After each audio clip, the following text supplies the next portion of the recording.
Hello, welcome to Therian Nation. I'm your host, Shannon Jackson. In this video, we will start to examine the identity phenomenon of modern therianthropy and dispel a few common misconceptions.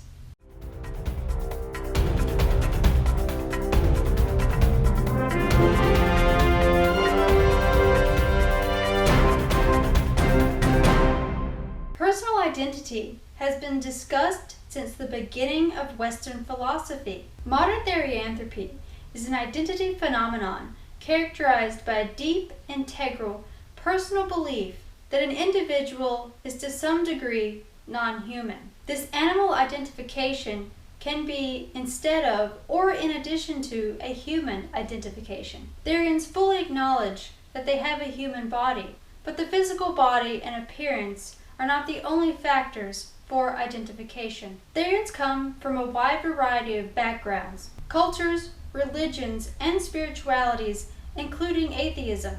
Some Therians explain their identities through spiritual reasons. Other Therians explain their self-identification as an animal in terms of neurobiological or psychological processes related to identity formation.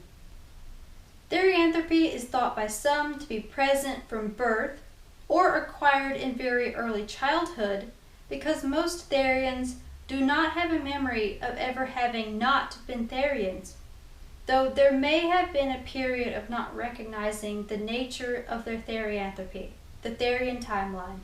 The following is from Life Stories of Therianthropes, an analysis of non-human identity in a narrative identity model, by Natalie Bricker. To date, the scientific study of therianthropy has been given little attention, and only a fraction of this attention has been from the field of psychology. As such, very little is known about how therianthropic identities develop. Therian Nation will examine spiritual therianthropy and psychological therianthropy more in depth in upcoming videos. Whether from spiritual or psychological experiences, the majority within the community agree that therianthropy is not a choice. It is also agreed upon that one cannot pick or choose a theriotype, the animal which is an individual's identity. As therianthropy is not a choice, many therianthropes do not like their theriotype or have any emotional connection to that animal. Some individuals enjoy the experience, some do not, and others are indifferent to being a therianthrope. Therians understand their experiences are subjective, with most being self-labeled or self-identified. Skeptics might argue that identifying as Therian occurred after finding the online community, but therianthropy is not a group identity. It is a personal identity, with the majority of Therians feeling non-human and or exhibiting species-specific behavior before finding and participating in the online community. Therians often share memories from childhood of having felt a kinship with animals, or related more to animals than people, or of having always experienced a vague feeling of being other than human. Most individuals who came to identify as Therian were also skeptical of their own feelings and experiences in the beginning. This leads to a search for alternative explanations, which often leads to a further search for and analysis of evidence of being Therian. The following is also from Life Stories of Therianthropes, an analysis of non-human identity in a narrative identity model by Natalie Bricker. The Therians who participated in the current study reported a non-human identity that predated the discovery of the Therian community. Feelings of being non-human and certain therianthropic experiences existed even in childhood for most participants. It therefore appears inaccurate to say that the identity was created by the community. It is true, however, that participants expressed relief and belonging upon discovering the term therianthropy to describe their experiences in the online Therian community. In turn, these discoveries may have served to further reinforce participants' non-human identities. Additional research is needed in order to verify this possibility.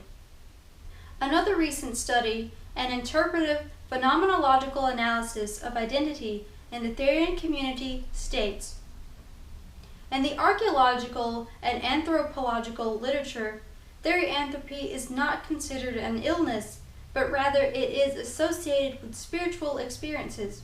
Although therianthropic beliefs and experiences seem to be an accepted part of culture in many non-Western countries, this normalization and validation of experiences does not generally appear to extend to Western culture.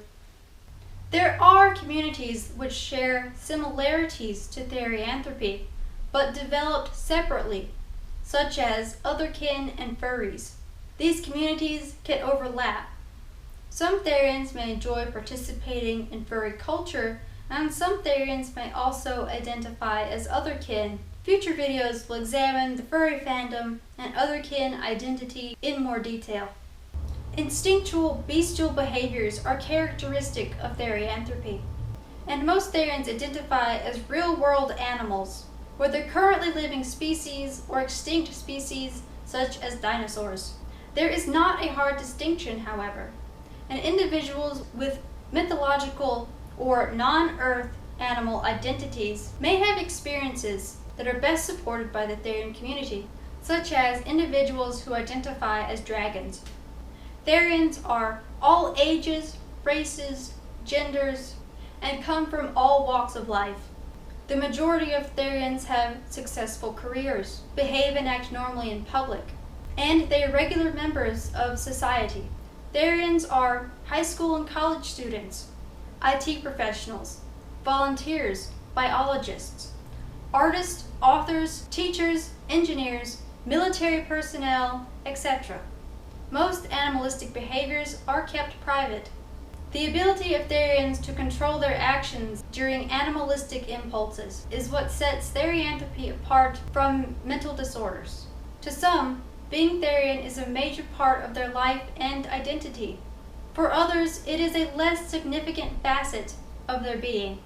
In regards to more people being understanding and accepting of modern therianthropy, we as a community need to be mindful and careful of how we present ourselves. This includes the use of terms and phrases. People may come across the not-so-common term Therianism. Most use the term Therianism to simply imply inclusion within the community. However, in the wrong context, people might think that all Therians are spiritual, and that therianthropy is an organized religion or ideology, which is incorrect. Anuaf says the following: therianthropy has never been an ism. It's not an ideological movement, principle, or system in which someone can choose to be a part of. It's not a pathological condition like alcoholism, and it certainly isn't denoting a basis of prejudice or discrimination like racism. Nor is it necessary to use ism in order to make it a noun, since therian or therianthropy is already a noun. As a community, we should use words carefully because that can have a significant impact on how we are perceived by the public. Now, we will mention a few major misconceptions. Simply liking an animal does not make one a therianthrope. The terms animal-hearted or other-hearted are used to describe people with a strong liking or connection to an animal, yet who do not identify as non-human. Having an animal totem or spirit guide does not make one a Therian. Therianthropy is not shamanism. Therianthropy is not a structured spiritual or religious belief, a cult, or an ideology that anyone can join. Therianthropy as a subculture does not have any central dogma or tenets, nor any recognized authority. Again, therianthropy is not a choice. Therefore, it is not a fad, trend, a style, or a role-playing game in which a person creates a fictional character. Therianthropy is not all fun and games. While it is not a mental illness, and most Therians have normal lives, some do have negative experiences. Therianthropy does not imply a sexual fixation with a non-human animal. That is unrelated. Therians cannot and do not physically change shape. That is not possible. Therianthropy does not give anyone special abilities, powers, or extra physical strength. We will go more in depth about this subject in a future video. It should be noted that some of the concepts developing separately on Tumblr and social media are very different from those found in the community that has developed on more structured forums. At the same time, keep in mind that no one can be an expert, as therianthropy is personal and subjective.